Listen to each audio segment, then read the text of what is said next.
અમદાવાદમાં યુનિવર્સિટી ખાતે એનએસયુઆઈના જે વિદ્યાર્થીઓ છે, જે છાત્રો છે, તેમના દ્વારા એક આયોજન કરવામાં આવ્યું હતું। આપ દ્રશ્યમાં જોઈ શકો છો કે જે દીકરી છે તેને ન્યાય અપાવવા માટે આ જે આયોજન છે તે કરવામાં આવ્યું હતું। એક શાંતિ કેન્ડલ માર્ચ છે તેનું આયોજન હતું, પણ જે પોલીસ છે તે ઘટના સ્થળે આવી પહોંચી છે, લોકોને ટીંગાટોળી કરી રહી છે, સાથે જ તેમની હાલ અટકાયત કરીને લઈ જઈ રહી છે। આપ દ્રશ્યમાં જોઈ શકો છો કે જે પોલીસ છે તે જે કાર્યકર્તાઓ છે તે વિરોધ પ્રદર્શન કરી રહ્યા હતા। જે એનએસયુઆઈ વાળા જે ભાજપના જે નારા હાયરી ભાજપ હાયના નારા લગાવી રહ્યા હતા, સાથે જ જે હર્ષ સંઘવી છે રાજીનામું આપે તેવા જે નિવેદનો છે તે આપતા હતા।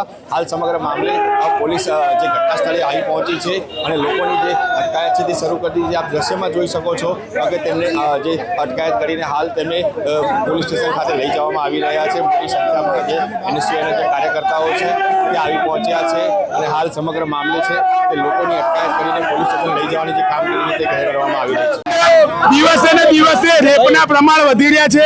ગૃહમંત્રી વાતો કરે છે મોટી મોટી કે અમે કોઈ પણ આરોપીને બક્ષવા માંગતા નથી, પરંતુ છેલ્લા 1 વર્ષની અંદર 695 કરતા પણ વધારે માસૂમ બાળકીઓ પર અત્યાચાર થાય છે અને તેમના રેપ થાય છે, પરંતુ આ સરકાર એ મોટી મોટી વાતો કરી અને મોટા મોટા તેમના કામ બતાવવાની વાત કરે છે, પણ પરિસ્થિતિ સાવ વિપરીત છે અને લોકોને અને જે બાળકીઓ છે, જે ગુજરાતની જે જનતા છે તેને ક્યાંક ને ક્યાંક સુરક્ષા આપવામાં આ સરકાર નિષ્ફળ રહી છે, તે સીધી રીતે અહીંયા દેખાઈ રહ્યું છે।